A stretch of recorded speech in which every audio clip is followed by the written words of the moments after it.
Hello, everyone, and welcome to the Categorically Romance podcast. I'm Aaron. And I'm Bree. And today we have the wonderful Pippa Roscoe returning for another episode with us. And we are so happy to have her. Pippa, how are you doing today? I'm good. I'm really looking forward to this chat. As I was just saying, you two are the first people who've read my book, so I can't wait to hear what you think. So we can skip all the lovely introductions, although I'm really excited about everyone listening. But actually, I think I just need feedback right now. I mean, we could just end the podcast and just say it was fucking great. But, it was amazing. Job done. We can go get drinks now. No. Stolen from her royal wedding. Tell our listeners, since we've read it, but you share what the book is about, and then we'll get into details. So this is book 2 in the Royals of Sfardia trilogy, and I always have problems with what this book is about. And you'll ask any author, they'll be like, read the book, or I'll just give you the synopsis, which is the book. So we're really bad at describing our own books. So this is when I kind of frantically go, I should have written down the back cover copy. For me, Marit, the heroine, is the second princess of the trilogy. She's the youngest, and she's most definitely the kind of wayward princess who is in a situation where she believes that she's going to have to step into her sister's role, which requires her to marry and basically produce a spare heir to the throne. And she realizes that her only power in this is to get married before she has to step up so that she can choose her own husband. Yes. But her brother has other ideas, and he's found out about what's happening, and he sends Lycos, who is a Greek billionaire, to basically steal her from her planned wedding. And then he has to keep her busy. So he has to kind of keep her with him for about 5 days. And she is having none of it, and is definitely planning to give Lycos a run for his money. So it's fun, hijinks and drama. It's what I like. And it was wonderful. So I love how this book started out. It's, Marit's getting ready for the wedding and everything that is to just an old friend of hers. And literally the door is like kicked in after she hears a ruckus outside her room. And it's this Greek man. And well, it's just a classic over the shoulder kidnapping, like caveman situation. I love that. I'm just loving it. Yeah. I was just enthralled from chapter 1. It was such an exciting way to start off the book. Yeah. Oh, fantastic. I mean, I loved it. I mean, Lycos is actually, I was thinking about this. I think my first Categorically Romance podcast was while I was writing the last in the Diamond Inheritance series, which has Lycos in it. And I'm 90% sure I said to you, I'm a bit worried because I'm more interested in the best friend than I am in the hero. And this is the best friend. And I fell in love with Lycos when I was thinking way back then, and knew that I had to write his story, and couldn't think of anything that there's something so presents about a hero kidnapping a heroine on a wedding day. Yes, we want to ask you more on that later, but continue. Yeah. I'm just tearing up just thinking about freaking I was saying Lycos, excuse me. Is it, how do you say it? Lycos? Well, I say it Lycos, but then I'm English and, not Greek. And I'm sure my Greek friend would be like, I'm not sure it's actually even a word or a name. Okay. I could have just not very country American. So yeah. For any Greek listeners out there, I apologize, but oh my God. I mean, I want to hear you continue to talk about him, but oh my God, I love him. Whoa. And okay, keep talking because there's just so much, and I'm tearing up thinking about it. So yeah, I knew that I wanted him to come back, and I knew that I wanted him to meet his match because he was so scathing in Theron's story that I was just like, I want to make him pay. And I mean, one of my favorite scenes is where she steals his wallet and like panics and chucks his keys out of the window. You're like, okay, it was a bit extreme, but I totally understand. You don't want him to follow you. Fine, chuck the keys. And then he's tracked her down, and he's like, "Oh my god!" She's upset because she's a bit worried that she might have actually like damaged his property because she does care. And it's when he lies about the keys, which were totally destroyed because they landed in the road and were like run over by about 12 cars. And he's like, "Oh no, they're fine." Yeah. Okay. So there was always like, surprising to me, there was always the softer heart of him. Yeah. He is an instinctively very protective character. And that moment was so significant for listeners. Whenever you finally read the book, you'll see, but he has a past where that would have been him. Like, she essentially pulls a him on him. Yeah. And he has this moment of like, she just got me. You know? And it's really funny because I don't know whether it's a way that I write all going well. I write quite quickly, and I don't always remember the lines that stick out, if that makes sense. Like, Aaron, your tweet the other day, like when you tweeted about the "Make Me Yours" line. Yes. And I was like, oh my god, that's amazing! I wrote that. I was like, that was me. Like, oh, well, that's so interesting because you have so many just deliciously good one-liners. I think it was Lycos, frankly. He was just like on it. Like, I think I was channeling something. That wasn't me. He came fully formed. He was like the babies that are born with their personality. Like that is what he was like. And yeah, no, I did love that line though. That like, he just had his wallet stolen by a princess was, like, I think it was almost the kind of the line of the story to me. Yeah. Well, Aaron he touched on the beginning, and she's set everything up to marry Andre because, like you said, in her mind, if she's already married for years and years, there's been these rules that have kind of, binded princesses to follow. And she's like, if I'm already married, then I don't have to marry this guy my brother chooses. So, and I just felt like so much of the book was about power in just so many ways. You see this theme of power. Like, Merritt feels powerless. She felt like she was dismissed and overlooked as a kid, and nobody really took her seriously. But she has so much power at the same time, I felt like. And then like the romance is forbidden in a way because to Lycos, it's like she's a princess, and I felt like there's power in that. Like, you're so out of reach to him, but like there's this desire. So can you talk about like what you enjoy about exploring like royalty and the rules and power? I mean, I feel like presents the world as just your oyster and you can do whatever, but can you talk about writing that specifically? I'm always quite fascinated by the royal dynamic because I think it inherently brings with it a set of rules that normal contemporary doesn't have. It's almost historical in that aspect, is the etiquette and the kind of regulation of that strata of people or whatever. But it implies it's also about duty and the power that you have within, and the responsibility that you have to perform that duty to something that is greater than yourself. And to me, that's the attraction of royalty, that yes, you can have, I'm not undermining a billionaire. You can have a billionaire and you can have a billionaire heroine, and they are completely different stories. But to me, it's the aspect about royalty is that it does come very specifically with sacrifice and self-sacrifice. And Lycos has been in a position where through his childhood, through the things that have happened to him as he's grown older, he's become selfish in a way, because he has, in a way, from self-protection, like he's had to be selfish in his mind to protect himself. And at the beginning, you could argue that Merritt has a sense of selfishness. She is going to marry someone of her own choice. That's her decision. And she knows that it is not a royal advantageous marriage that her husband wants, that her brother, that's weird, brother wants, not husband. Her brother's setting all this up. He's the king.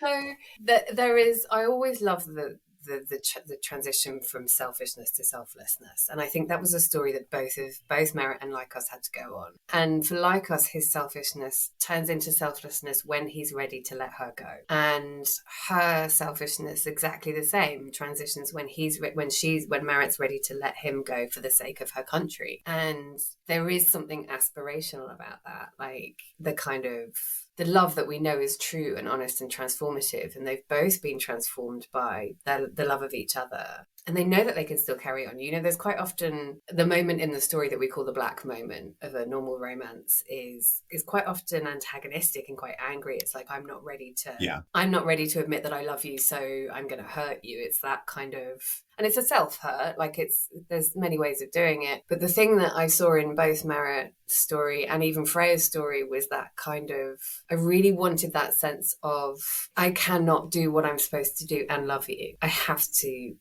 let you go. And that, I don't know, that captured something in me for these specific two books that I was like, I wanted crying. I wanted like sob fests from readers. I wanted I'm holding back tears now because you're talking about it, and I can still hear her saying, I can't be one of those people that tells you I love you and walk away like everybody else has. Oh my God. Oh my God. It was so I'm getting goosebumps. I can show you. Is that weird? I'm getting goosebumps myself. Anyway. And you wrote the book, right? I have a quote. Can I read because you mentioned the scene and I'm like, is this the scene? So I think this is end of chapter 9.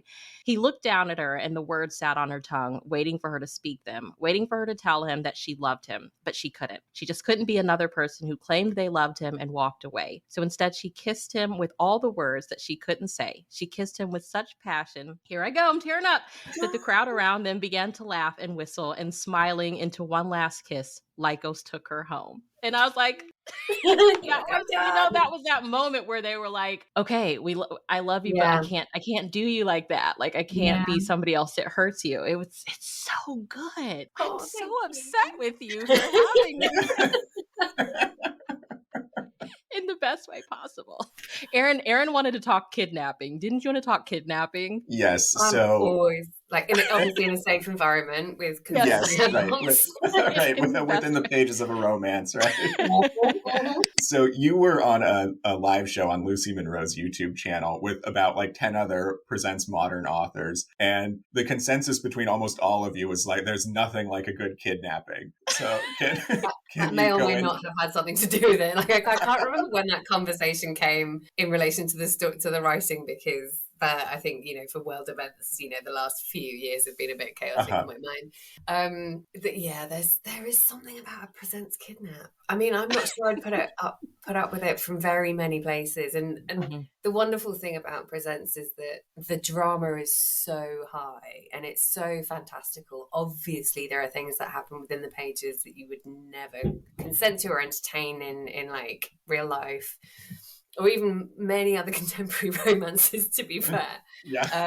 And I think for me, the hero thinks that he's the one that's got the power. He'll come in, grab the woman, put him over the arm, and then like he will come to realize that she's stuck in his side. She is the thorn now. Like, it's not, he walks in and he's upended her life, and little does he know that actually she is about to upend his. It's the ultimate kind of like, you think one thing and like pull the rug and it's a completely different thing. But also there's something really sexy about a really hot man coming up and just like throwing you over his shoulder. As a single lady, I'm not inviting it, but like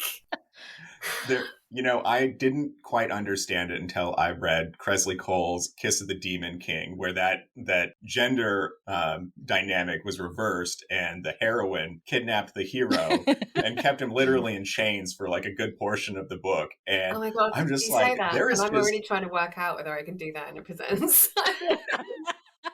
I'm like, I'm sure. I love the drama and I love like getting inspired by conversations with other authors and presents authors and covers. Oh my God, can we just take a moment to pause and just shout out the Harlequin art department recently? Like, what? Oh my God. We were just talking about that. Like, I mean, it's oh my gosh. insane. Yeah. Yeah. They've There been are, so gorgeous. yeah, there are things All that the escape. Like, I want to go somewhere so bad. And the covers lately on Presents with the beautiful, like Abby Greens is in like fire. Rio. I mean, they are just stunning. And I'm like, I need this right They're now. just absolutely stunning. So I'm really happy with them. And I'm like, oh yeah, I could write that story. And you don't have to read the back. You don't have to read the back of the title. You're like, I want to write the story that they've made. And I love that because I find inspiration from silly things like photographs or an advert or a conversation and I'm looking at all these Presents covers and I'm like, I want to write that story. Well, one thing that both of you guys kind of touched on that I took note of, I'm like looking at my notes too, is kind of how the Presents hero, and in our case, Lycos, you definitely see it, realizes, like, again, going back to power, who really has the power in this situation? And one of the quotes I wrote, he says, everything I've done, everything I've achieved, earned, worked for, everything I have, it was all for nothing. And here I go, tearing up again. What on earth are you talking about? Theron demanded, as if Lycos was mad. I wasn't enough for her. And I feel like when we chatted with Maisie Yates, she said that is the Presents hero. He has all the money in the world, but it does not matter if he cannot have the girl. And I was like, that's Lycos in this book. Yeah, and I think it's an important answer to the question of how bad we can make a Presents hero. Like, you could argue that the behavior is autocratic, it is problematic. He kidnaps her. He then literally basically kidnaps her for 5 days. Admittedly he's following her around. She is around. I mean, she's buying ice cream for kids, and she does have a passport, which I was I had to tweet at some point because I was a bit confused and I forgot, and I was like, oh my God, how's she going to get London? And anyway, yeah. So there were passport practicalities I had to think of. So she has her freedom, but I like to see how far I can push my heroes. When I first started writing, I thought I would write the really intense, dark and twisty heroes. Apparently not so much. I go there, but I do not. I mean, there's many amazing authors, Caitlin Cruz, Maisie Yates, Jackie Ashenden, they can go, I think, a little bit darker than I thought I could, which was fascinating to me to learn about myself as a writer. But I think you have to have the weakness, and the weakness is always going to be the heroine. And it doesn't matter how loud or how powerful or how autocratic or how manipulative or how dark they've been, they will always buckle to the heroine. I was trying to think of that quote. What is it? Sir Walter Raleigh takes off his cape for one of the queens. I can't remember. Anyway, but it's like he will literally lie down in a puddle to prevent her getting her foot wet. We're talking about that much power. The kind of, that's a really odd example. I'm really sorry. I don't know. There are much more eloquent ways of putting it, but the heroine is the weakness, the thing that ties him. She's the anchor in his heart, and nothing else matters. And I think, but in order to make that as powerful, he does need to have the strength and the drive that has driven him to the heights that he already is at. So, can you talk about the scene where they're in the park and he sees this kid that's pickpocketing, and Merritt doesn't really. She's aware of what is going on, but not really aware at the same time. But we as a reader are aware. Can you talk about that scene? He doesn't explain, well, he does tell her eventually, I was that kid. Yeah. Why did we need that scene? I love that scene, but I just want to hear you talk about that scene. I'm not sure if there are scenes that I'll write that I'll be like, we need this scene, we need that scene. I'm not sure when I was planning it, the kid pickpocket was in it. Okay. In my thoughts of these are significant scenes. Uh-huh. But I did want him to see the kind of, it's the reverse almost of there for the grace of God go I, this is the other way. It's this was the kid, that is who I could be. That's how I treat this boy will shape who he becomes as a man, and I will not take advantage of that. And I will let him have it because he was good and he lifted my wallet from my pocket without me noticing. There's a kindness and an exclusivity in that club between him and this kid. And I think it was it was a kindness that was not done to him by his dad, put it that way. Like, yeah. And it was a way to kind of access reflections on that without it being hugely expositional. And it also was important to see Merritt's reaction to the kid, for him and for us, for the reader. Like, yes, her natural instinct is, should we do something? Should we call the police? Because that is the right thing to do, conceivably. But Lycos did not lose anything that was integral to him. And in fact, he already took out what was important to him, knowing that he'd been spotted. So he knew he wasn't losing anything of value. This is a very strange conversation because I'm describing it in the kind of detail that means that you have to have read it to know what I'm talking about. I promise this isn't a spoiler, guys. We're not it's really not. They end up together in the end, you know. The kid is not involved. It's fine. I guess when I was reading it and Aaron shared with me like your experience, I was like, this feels more like it's for us to kind of the beginning stages of softening Lycos. Like you could tell like he wasn't a dark brooding hero, but he was pretty dark, and you kind of figured, okay, this came from somewhere. And so that scene, when I read it, I was like, oh man, you do have a soft spot, you know. But and then it's really when he tells Merritt, I was that kid, that it kind of came full circle. Yeah, and there was always going to be that moment for me with my heroes that, for me, I don't think I couldn't write a hero that didn't have that weakness, that vulnerability, and that softness.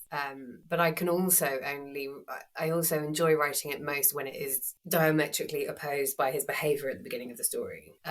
Like Nalini Singh does that, like you've never, like she just bashes that out of the park, like the real kind of hardcore alpha, but with that kind of protective, family orientated.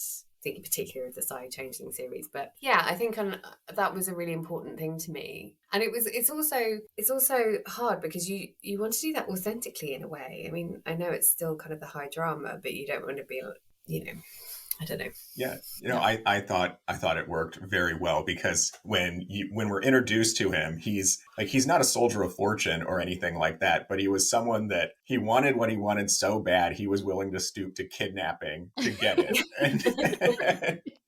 Definitely. And he was driven, and that is the thing. There is a motive behind the kidnapping, and it's not just because someone said, "Tell just go." Right.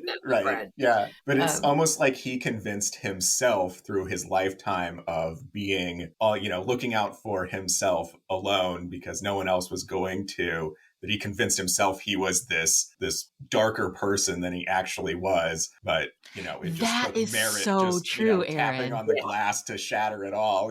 Yes, absolutely. I mean, it's funny because I always saw them, like Theron and Lycos, as like the characters from why is my brain not working? Fagin. Please, sir, can I have some more? Oliver Twist? Yes, Oliver Twist, sorry. Okay. Being a brain blank of like the English musical moving on. So, yeah, so Oliver Twist, and who was the kid that was the friend who actually sidelined with Fagin a bit more? I have to admit, I've never like, read it. That was those two in my mind. And that he had to build up this darker persona to protect himself. And that only with Merritt can he really be his authentic self was really important. Yeah, the more that I have read, when we talked with Amanda and we were talking about Lynn Graham, and she said that Lynn Graham's heroes always get it wrong about the heroine. Mm-hmm. And Lycos gets it so wrong about Merritt. I mean, to him, she's a spoiled princess, not knowing that there's so much more to her than that. Like, I don't even think that's her. But he also gets so much wrong about himself too.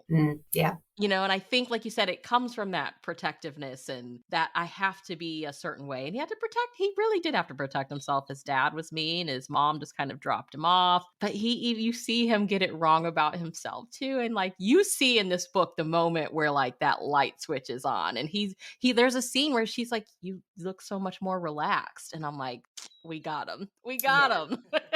It is, and he's been fighting. Yeah, I see that kind of he had been fighting for so long, and also I love that the kind of prejudices he had about her were as strong as the ones he had about himself,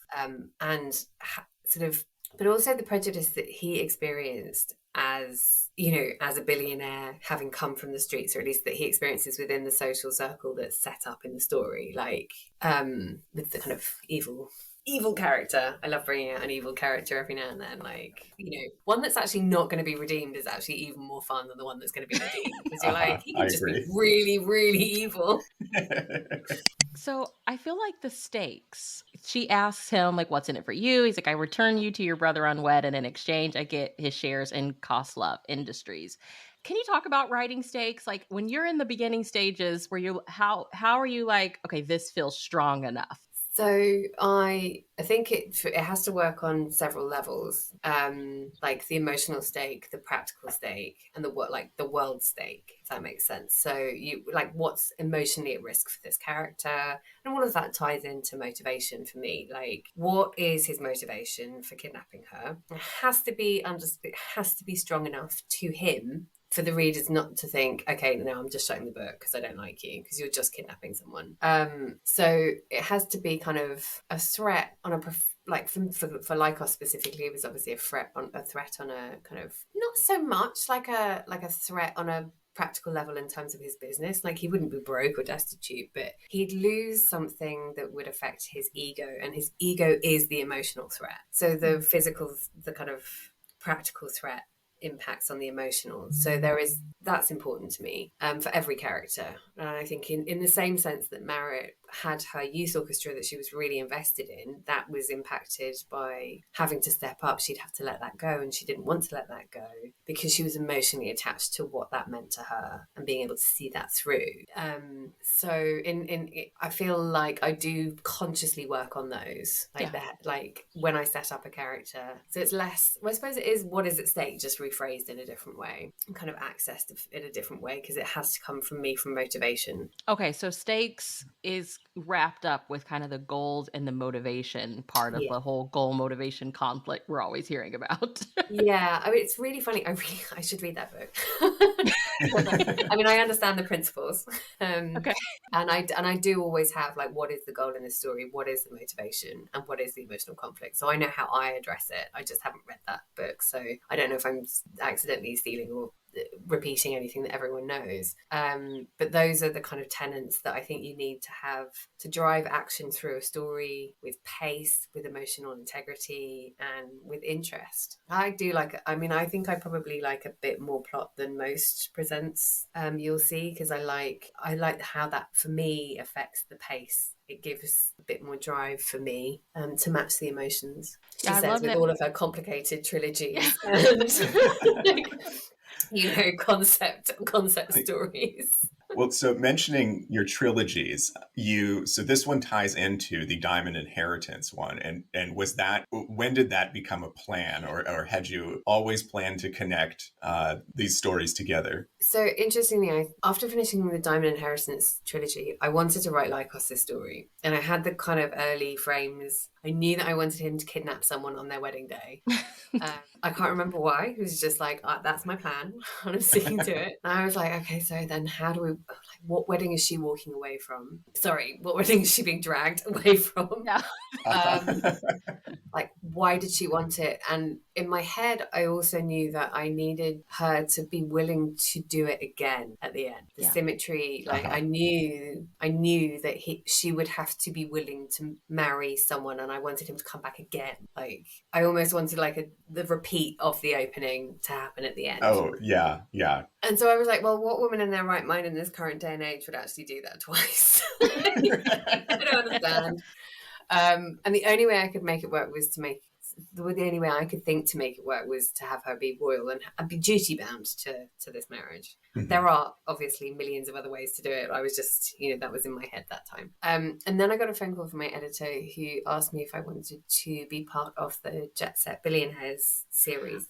I have been so confused, because is this part of that series? So the first book is Snowbound is. Snowbound is part of the Jet Set Billionaire, Okay.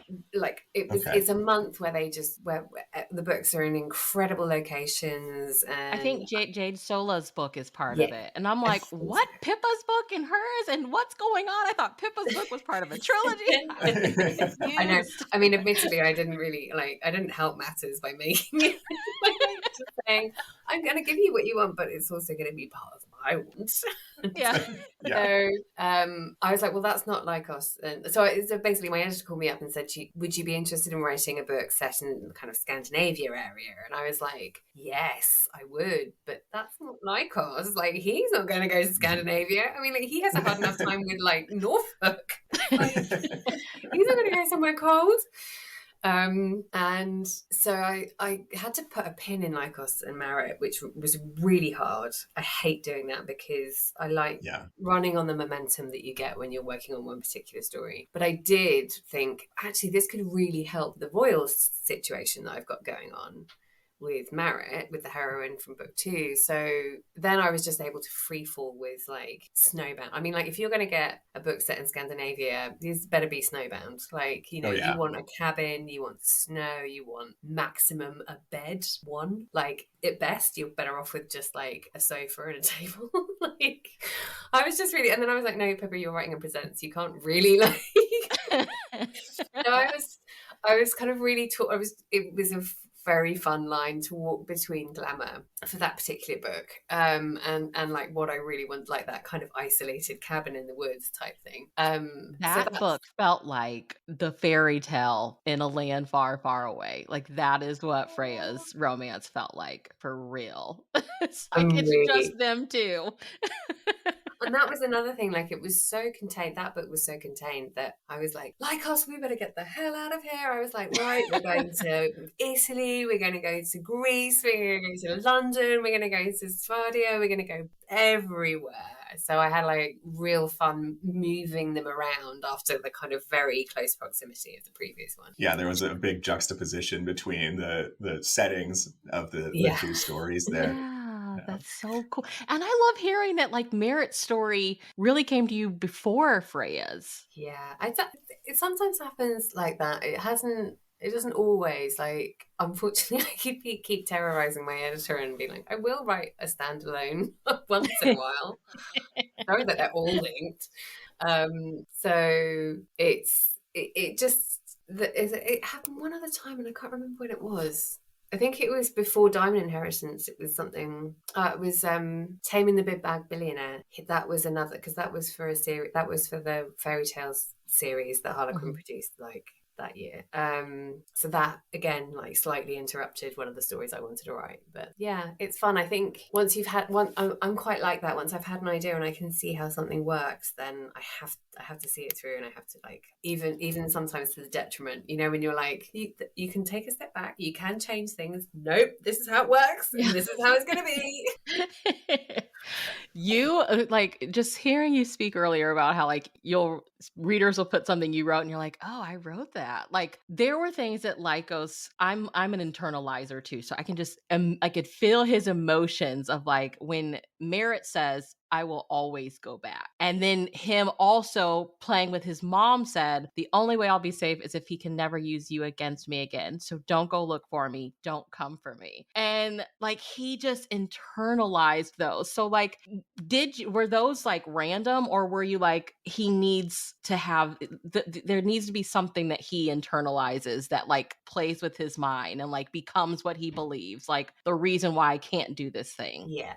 I think that is very intentional. I really like playing with like truisms, slightly potentially different from a character's like truth. But when Merit says to him, I will always go back, that is a truth. She will always go back, and it doesn't matter what happens. And I like that, because I think at the beginning, when I was first sort of writing, I was very much into a complete change from one state to another. Whereas actually what I've liked, like in the last few books, I've been exploring with keeping the change, but having a truth that will not change, because that is a fundamental character trait that represents who they are. And Merit might kick and scream and want to do things her way and might not be the perfect royal, but she will always go back because she is a good royal.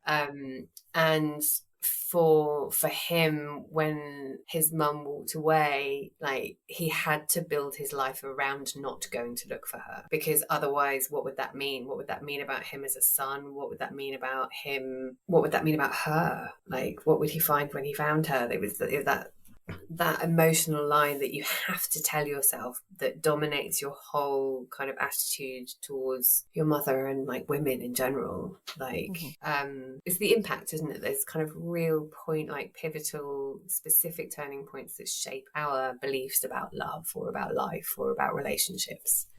Yeah. Can I have you touch on something? So I think I'm guessing that this is going to be a dynamic in the Royals trilogy, but in Snowbound, we have Freya, who's dealing with all of what she's dealing with, and her perception of how that's going to affect Merritt is just kind of like, well, she'll be fine. She'll adapt. She always adapts to everything, and kind of a well, not so much misunderstanding there, but just an assumption of how she's going to take things. But then when we come to this story and we have Merritt, and she's almost doing the same thing, and it's like, oh, Freya has no problems at all. She's perfect at what she does. Everyone loves her.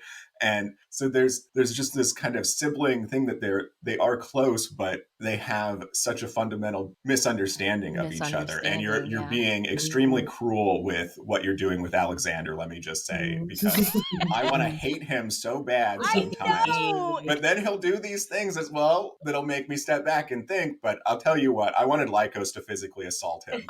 At one point, I was like, I don't care if he's the king, just do it. When he storms out and slams the door, I was like, just go back in there. But then I was like, hold up. He changed things for me in the last book. What are we going to do this time?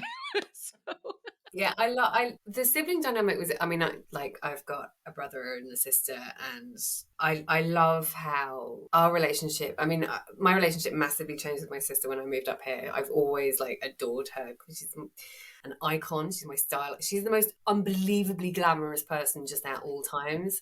And her house is like a Pinstagram page. I cannot even tell you. Like, it's just too much. I love her completely. She's amazing. And my brother and I used to fight so much. I mean, my sister's 7 years older, so me and my brother are very close. We're only about 18 months. And I mean, like, we had some like bad times as siblings. And now, like, I want them up here. I want them in my life. I want to live on a commune with my siblings in a way that honestly I never thought I would.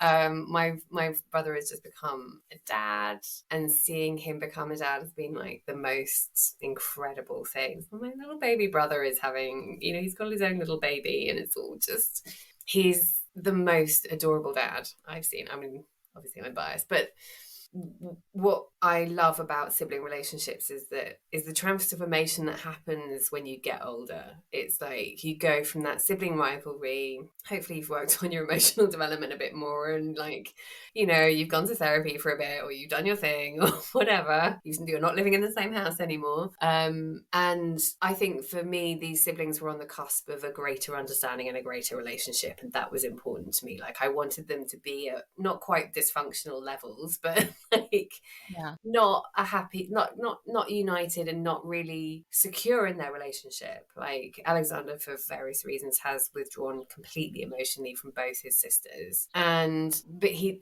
also, you get that kind of awkward, like there's the level of royalty comes back into play, because there's so much duty on them to be the perfect royals individually, but also like an amazing family unit.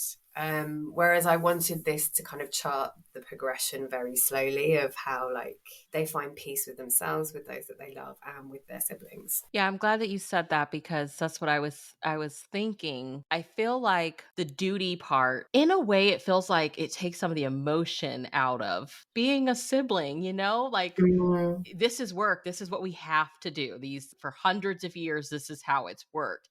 And you just know that you're like prepping for that. Like every day your life is kind of prepping for that. But there's the scene when she sends a voice message to Freya at the end. I was just like a sobbing mess because I'm like, I love my sisters and I can't imagine this type. But like you said, it comes eventually. You see it eventually. But I loved, there were so many scenes where with Merritt, you humanized her. I don't know, when I think of royalties, you think of the people you see on the magazines and on the TV, and you don't know what their favorite book is or what their favorite food is.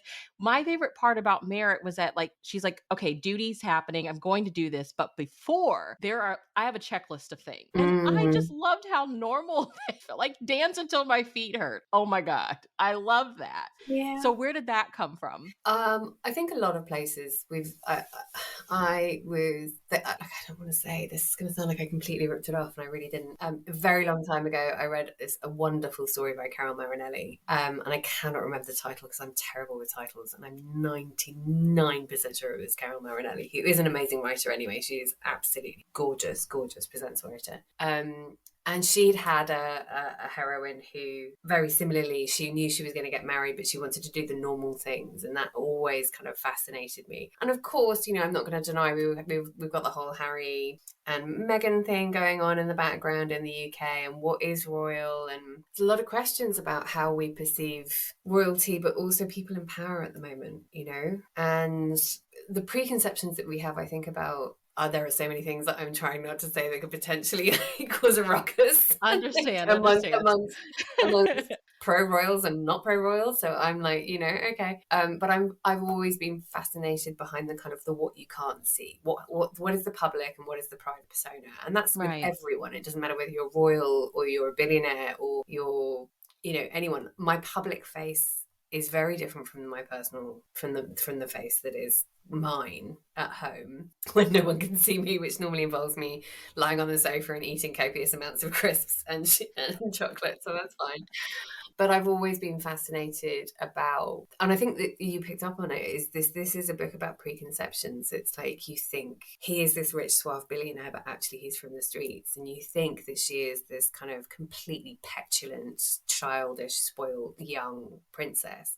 And actually she's just a girl who never found her feet and was never able to find her feet because her parents refused to let her be authentic to herself, basically. And that for me, that is a fascinating tension in any character that I write, the difference between the public persona and the real kind of private person. Well, my last book specific question, which kind of goes off of that, was Merritt has a strong love of music and a desire to create an inner city youth orchestra. It was something she could never walk away from, even though her parents ignored it, dismissed it. It's not happening. So what inspired that? Was there a specific inspiration for it? I knew that I needed to give her something, because I didn't want her to be this, to actually genuinely be like this spoiled, like wayward princess. Like I wanted to give her something like, and I think there's always quite a creative element in most of my heroines. Like I remember I can't remember the names of my own books.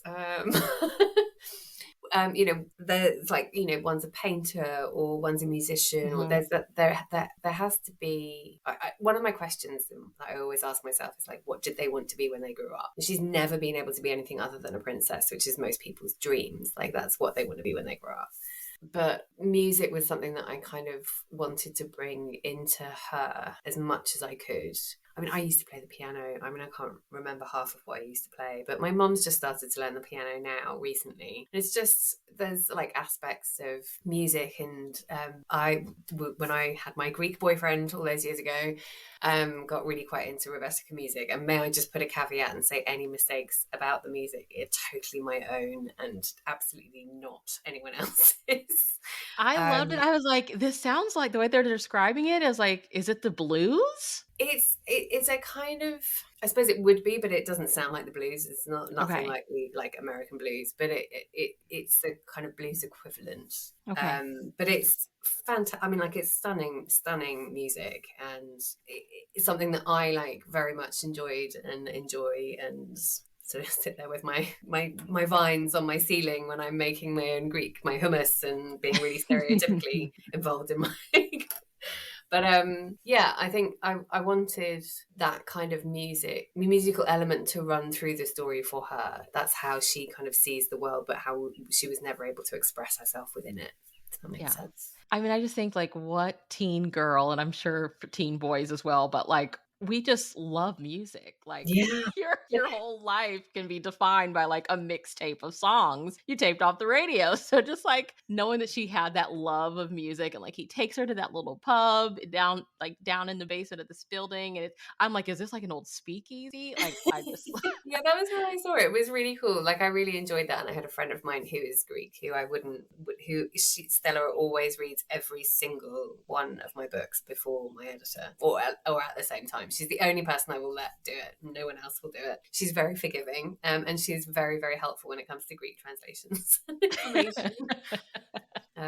But yeah, no, the music, I was really, it was something that she could do that was for herself that she hadn't been allowed to do. Yeah. I loved these two books, and I'm itching for number 3 because I need to get inside Alexander's head. Oh my God. Like, I'm not even ready, but I'm ready. I'm thinking, oh my God, I hope it lives up to the expectation in the one, right? Because I mean, Freya's book is intense on an entirely different level. Yeah. Oh yeah. And then you get to there's something about your book twos, like your romantic, fun siblings are usually your book twos. It's so funny you say that. I was thinking exactly the same thing about the Diamond Inheritance. It's like book 1 sets everything up quite well. And then I'm like, oh my God, I need some light, you know, I like shrug into the like, no, let's get some humor into book 2, and then let's just, you know, and I don't know, I felt a little bit like, I feel a little bit like I could have done more in the Diamond Inheritance story conclusion. It's really funny. Such a funny feeling. Anyway, so I was like, I'm not having that this time. We're going big and we're going home. We're going to end on a high. It's going to be amazing. I haven't finished the Diamond Inheritance trilogy yet, but I was absolutely tickled to see Summer and you know their baby and everything, and her whole freak out when she realized that a princess was at her house. And that was really funny. It's like, could you imagine, like, genuinely, could you imagine, like, okay, fine, you've got a billionaire husband, but there's a princess in your house. What do you do? Excuse me, right? Are the good towels out? Like, I don't know. Oh my God, the hoovering alone, like, it's just. What are you writing presents now?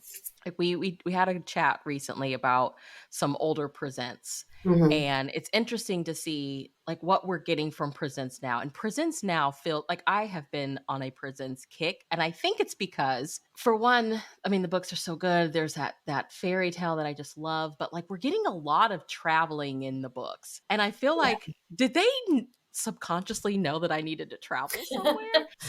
Or are we just subconsciously desperate to travel? I mean, like, it's definitely, like, I would say, having been obviously having been confined through the lockdowns has definitely impacted our stories, and probably like across the board beyond presents as well, I would imagine. But international destinations has always been an aspect of presents, but I think we've really ramped it up, leaned into it, because I was like, the jet set billionaires, they know I want a jet set somewhere. Like, what's going on? I didn't do a survey, but they know what I need to read. Like, tick every single destination. Yeah, and I think if you look at the kind of the lead-in time to when that's published to when that was being written, I think they probably would have been being written kind of around that, kind of towards the, like, just after the first, like, after the lockdown got in good, you know, the first lockdown, and you're like, this isn't going away, this isn't the 2 weeks that everyone thought it would be, this, you know, this is the new normal, oh my God, get me out.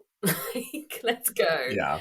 To be a part of such amazing company that, you know, that month's lineup is insane, and I was really honored to be with those other authors, and that was just great. And I've always loved Scandinavia and would desperately book tickets to go there. But the one that I'm writing now is set in Spain, and I had been in Spain about sort of like October last year, and I was like, this is happening. We're just doing Spain. Like, this is gonna be so Spanish. Like, that is like my dream destination. Yes.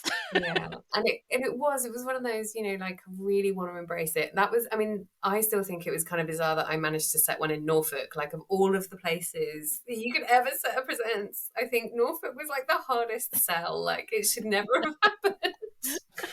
I don't know what I do to my editor, I swear. I'm like, so it's set in Norfolk. And my next one, yeah, he's not actually a billionaire, he's a soldier. And I had to make, poor Hannah, I had to make a check about twice that the presents team were okay with it, because I was like, I don't believe that they're okay with it. I was like, you did notice that he wasn't a billionaire, I'm just checking. I just want to run that past you. It is okay that he's a soldier, right? Because she's a royal. I thought it was fine.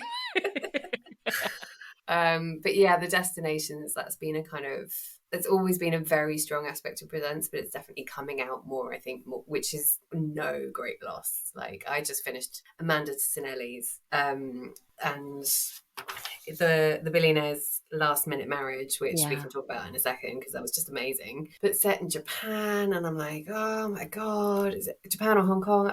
Sorry, I knew where it was 2 minutes ago. I was like, it is Japan. And I was like, I want to be on that train.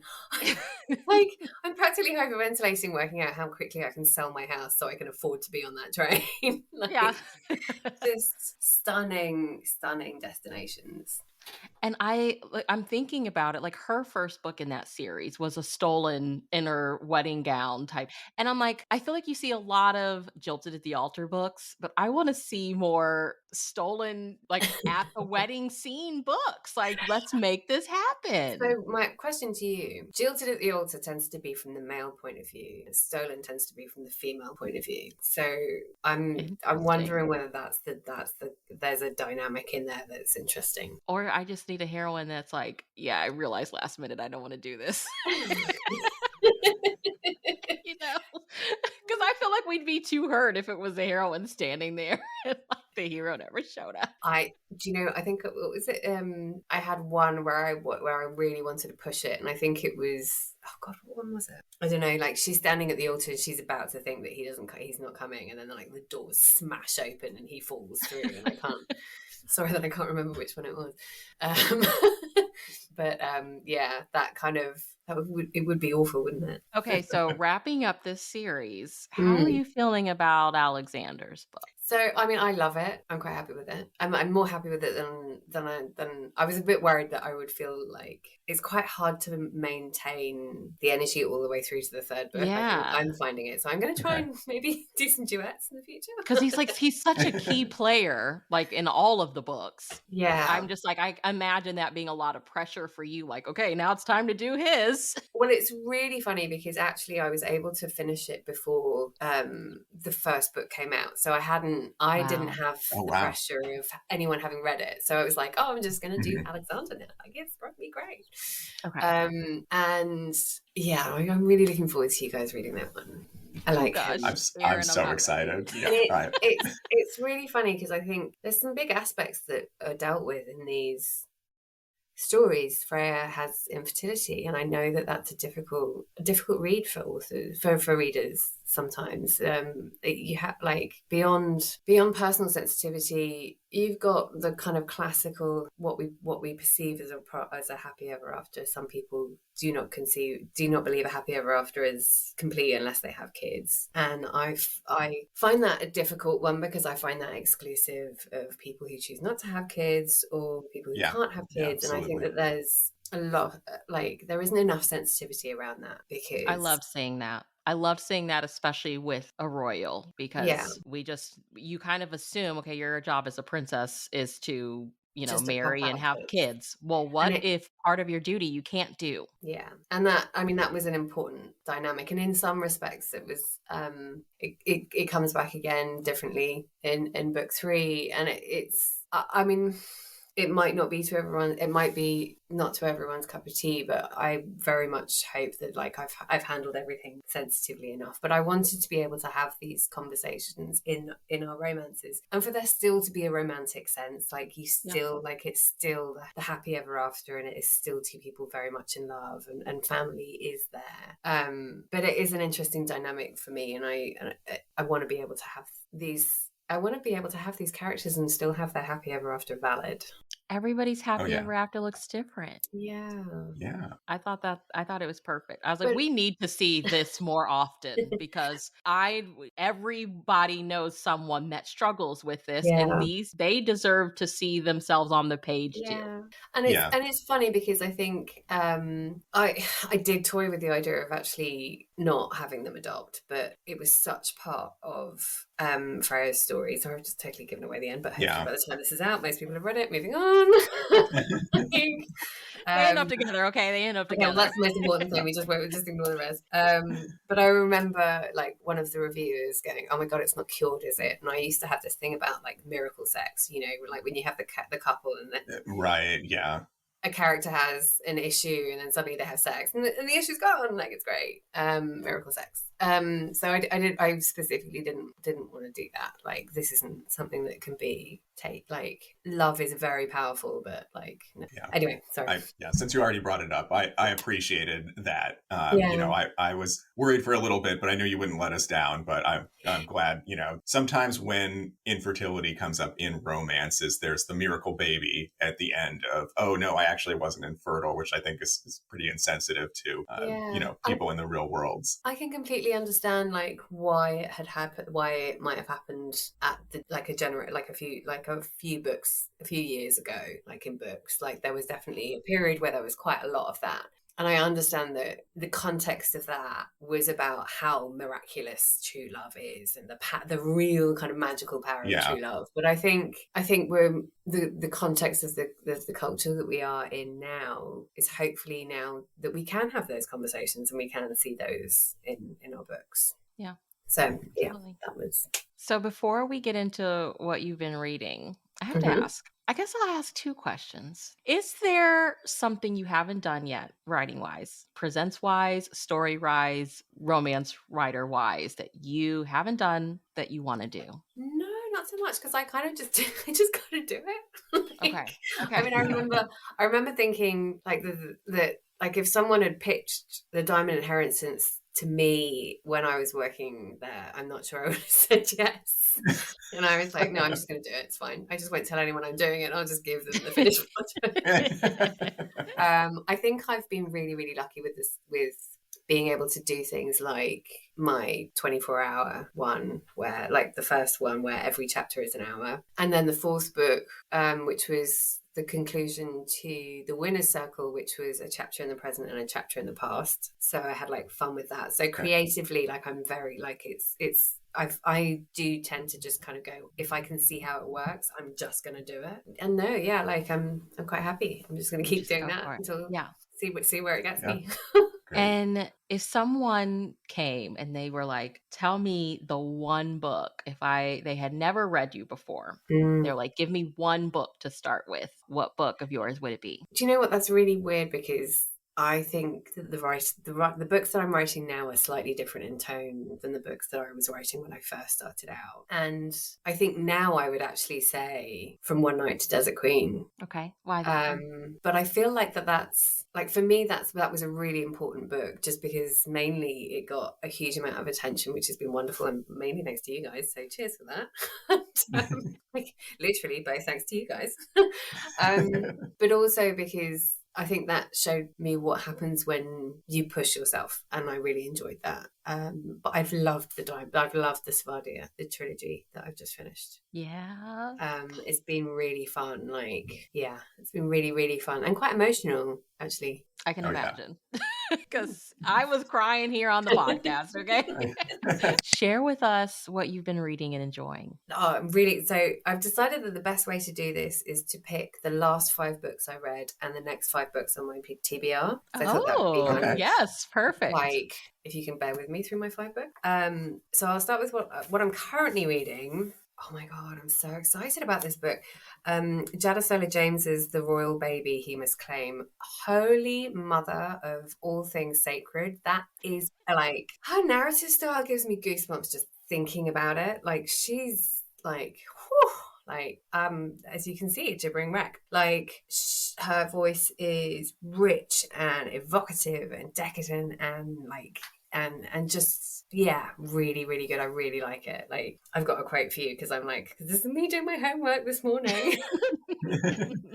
I love the sparkly dress the heroine has on that one. Oh my God, the covers are incredible. Yeah. Like, but this line from her was, anticipation was building in her gut, the sort of nervousness that churns the belly and makes colour burn hot beneath the skin. And I'm like, oh man, that's a good line. Like, I'm like, can I just make notes on this one?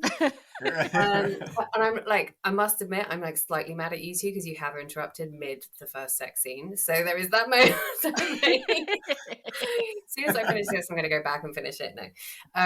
But I love it. Have you got there yet? Because I think you're reading it, aren't you, Brie? I haven't started it yet. You haven't started it yet. I bought it. Yeah. Oh, okay. So yeah. It's just because I didn't realize that. Does the Jet Set Billionaires need to be read in order or no? Okay, that was what was throwing me off. Yeah, no, I think it's more linked by the theme of jet setting rather than like any characters. But I can't. I'm like just speechless. I could read her all day. Like, I absolutely love her writing. And before that, I was reading Amanda Cinelli and the Billionaire's Last Minute Marriage, which was, oh my God, just so much fun. The first one was intense, so I know this one's going to be intense. And this is the hero that got left in the first book. So, well, that's what I was like, oh my God, I'm going to have to go back and read the first one now. No, like there's something about the way that this is written. It's really kind of passionate and visceral. And like, I think Amanda tapped into like the hyper focus from the heroine's like autism, and she's created like this really deep sensory experience in the narrative that's just amazing. Extraordinary. Like, it's really amazing. So, you know, and she's got a handsome billionaire who throws a handsome billionaire fit. I was like, I want all of my heroes.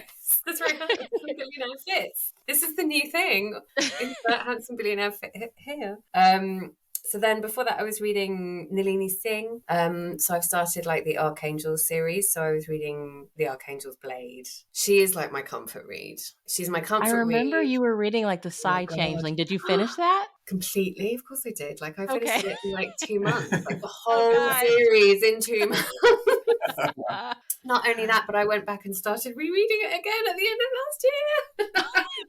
last year. There hadn't even been 12 months. There hadn't even been 12 months in between. Like, it was, I think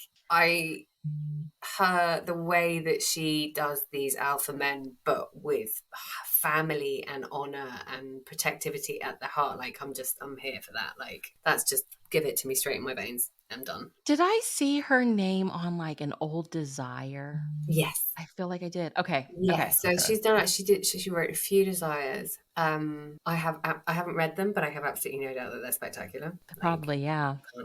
Can't see why. Oh! And I finished Beverly Jenkins' Indigo. You did. I did. What did you think? Oh my God! Like, apart from the fact that I was crying before we even got to the book, like I was crying. Yeah. Like, it was amazing. Like, talk about narrative voice. She is like, it's just elevation. It's just elevation. She's just amazing. Miss Bev has just... Did I tell you that I went into Amazon? Sorry, there are other online digital retailers. Into the search part, and I literally wrote Miss Bev. Oh. I was like, I know. Why does Amazon not know her as Miss Bev? Like, why is there not one of her backlists showing up? It was hilarious. The respect Amazon needs to up their game. Like, I know. Like, that needs to be a search term. Everyone knows. Everyone knows. It was incredible. It was absolutely incredible. It took me quite a while to read because I found the tension building with the external threat quite hard, but like, and I had to go like, this is a romance. She knows what she's doing, and I didn't feel unsafe at any point, but I was like, there was a level of tension that I was like, I'm not quite at capacity to deal with, but it was just amazing, just absolutely amazing. Forbidden. You have to read. Yes, Forbidden.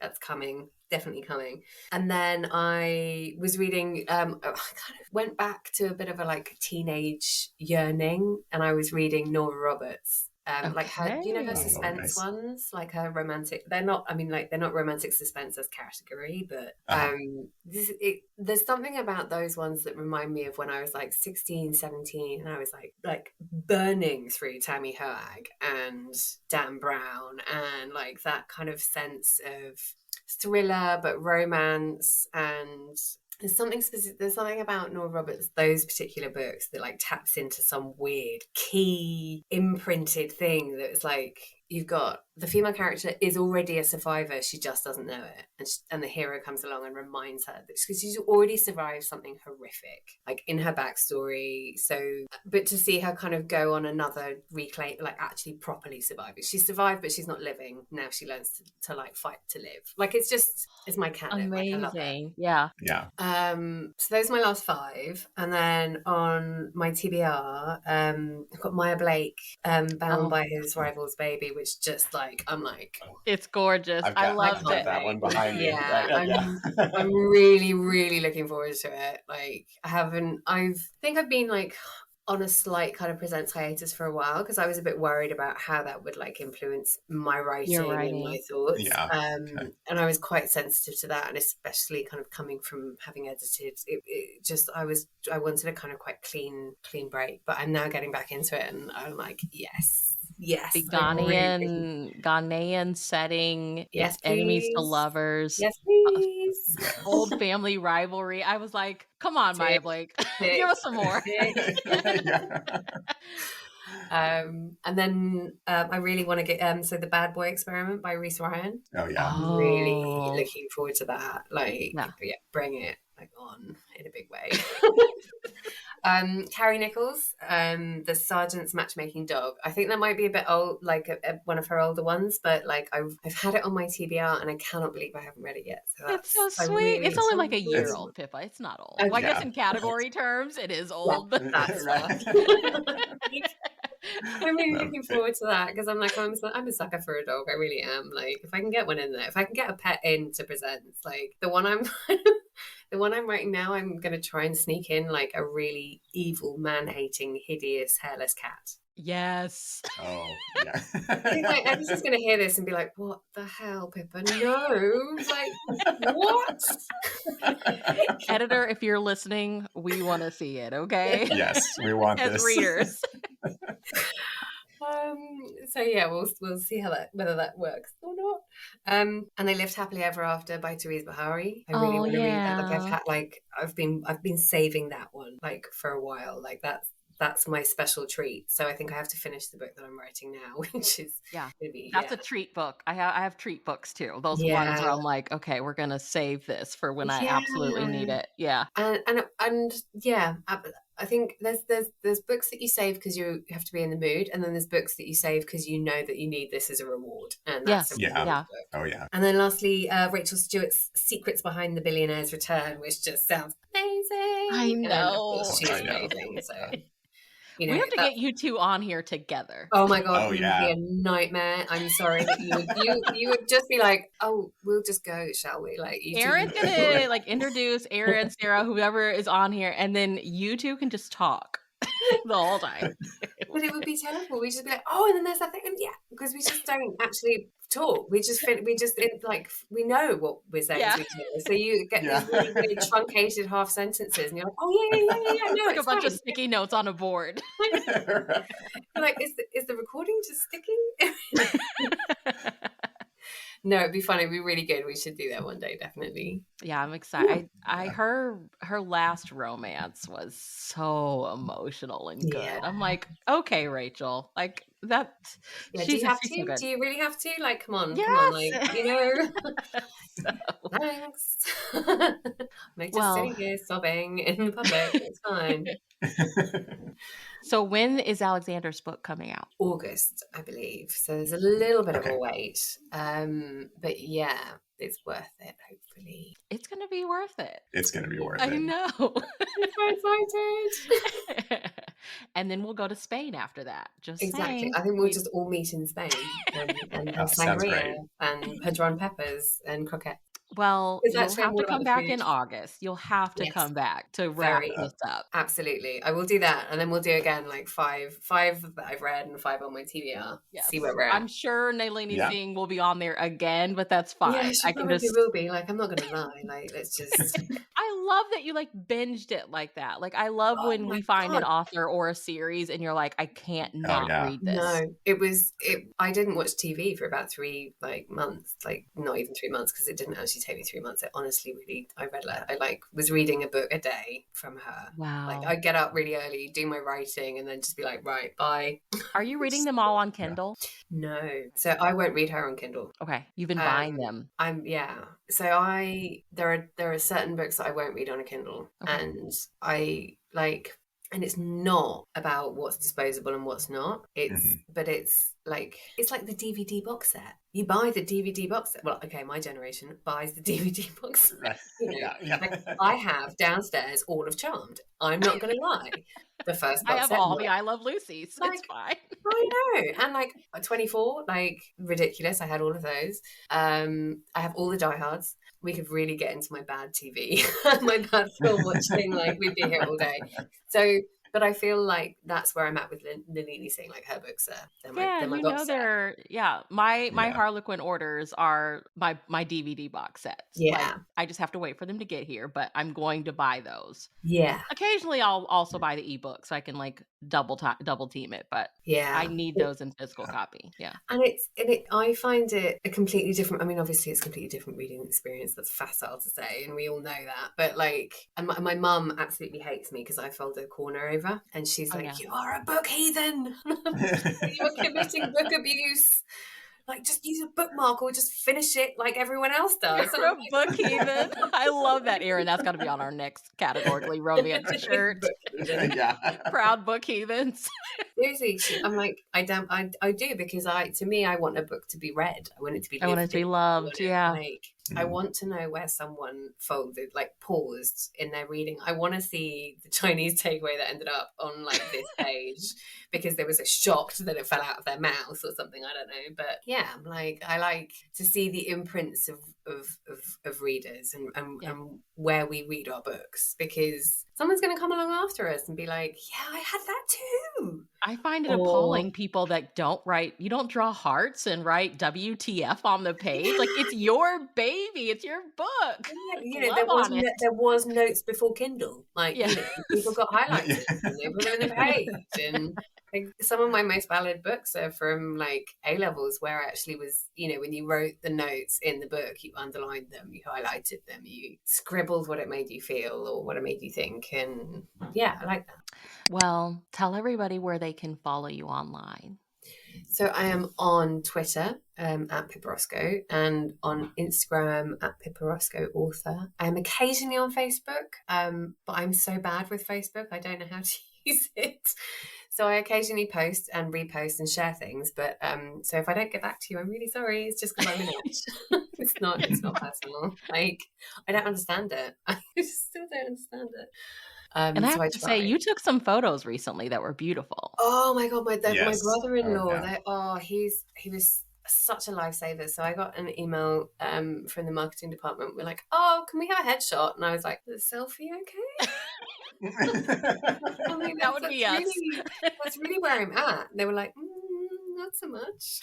So I called my brother-in-law, who is a fantastic horticultural photographer, and his name is Richard Bloom, and he is award-winning. So I sprang it on him with about 20 minutes notice and was like, oh, by the way, can you just do these amazing pictures of me? And I had, like, for 4 years, I'd had the image in my head that I wanted him to do, which was in front of the orange wall in the chair with a cup of coffee. This was something I've been thinking about for ages. And he just made it happen in the most amazing way.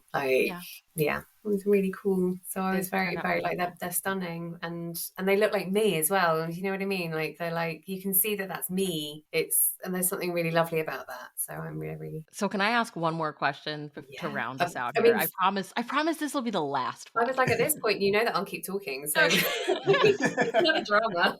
While we have you here, so like I said, we chatted recently, an episode that's coming out. We talked a lot about old presents, and we learned a lot about just Mills and Boone in general, how historical it is.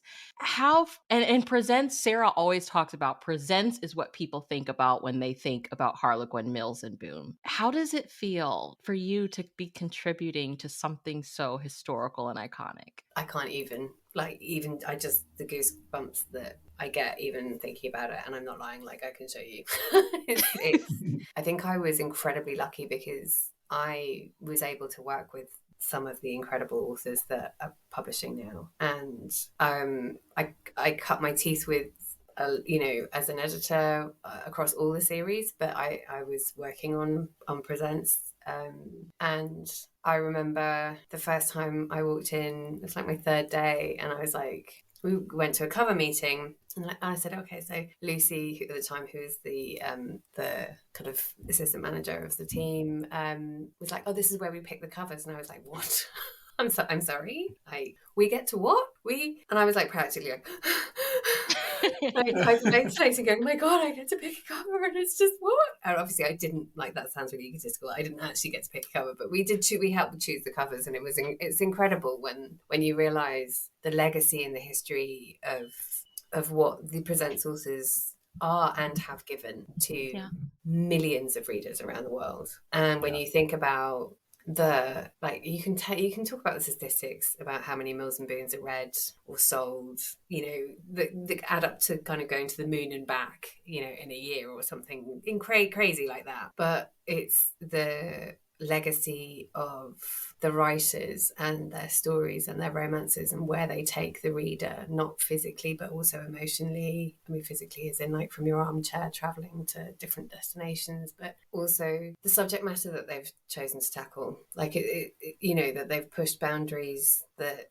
as a writer you don't necessarily think at the time are huge, but actually think retrospectively are huge, but when you think about the context of where they were writing and when they were writing, you just think, God, that was the shift from heroine point of view to dual perspective with the hero, the fact that we're now able to dip our toes back into single heroine point of view in a story, the fact that they've tried first person point of view and presents, and that they're willing to experiment with these incredible kind of like narrative styles. But when you think about like Lynn Graham and Penny Jordan and Sharon Kendrick and Maisie Yates and like Abby Green and Chantal Shaw and Michelle Smart, and you think about these incredible writers that are coming up like Jadesola James and even some of kind of the newer ones that still haven't yet to be published necessarily. I think I love that Presents, and I'm not talking about Presents as in it's the only series that does it, because I think category romance is incredible in the way that it is able to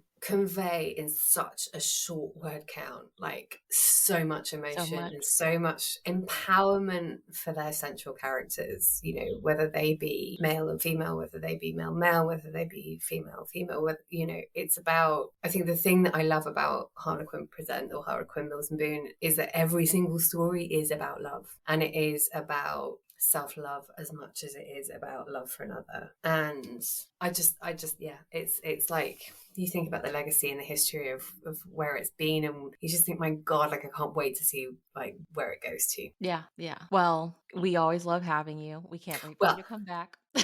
I love being here. As you can tell, I don't stop talking. I'm going to break your record. That's what we need. I want to know on the podcast. I want to know what your longest podcast is, and I swear to God, I'll smash it. Like I will talk longer and harder than anyone else. Absolutely fine.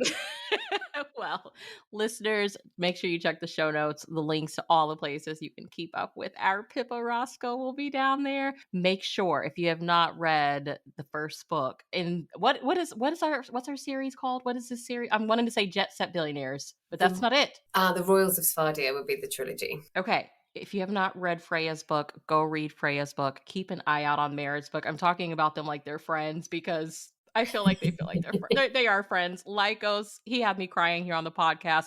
Read the books. Be ready for Alexander's book in August. We love it. We love everything that you do. And we just can't wait for you to come back. So we'll talk to you in our next episode, guys. Have a lovely day, and thank you for listening.